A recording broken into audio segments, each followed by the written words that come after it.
बारिश है। जब मैं कोट मिठन शरीफ से रवाना होने लगा तो कोट मिठन शरीफ में भी तारीख की बारिश। मेरे दोस्त ख्वाजा नबी साहब साथ हैं, वो लाहौर से, उन्होंने मैंने कहा आपने भी चलना है, तो वो भी सारी बारिश बरसाते हुए। तो मैंने लोगों ने कहा कि आप इस बारिश में कहाँ जा रहे हैं? मैंने कहा मैं सुन्नी कॉन्फ्रेंस में जा रहा हूँ भावलपुर। तुमने कहा जी खैबर से लेकर कराची तक तो बारिश के लिए सुन्नी कॉन्फ्रेंस कहाँ मुनक़िद होती है?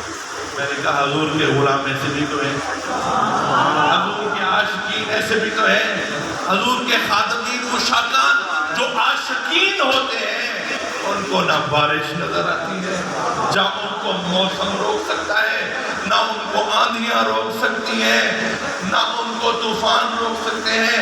हमारे जावेद मुस्तफाई साहब भी उन्हीं आशिकीन में हैं जिन्होंने इस मौसम में भी खैबर से लेकर कराची तक बारिश है मगर फिर भी सुन्नी कॉन्फ्रेंस की कैक्शन सजाई।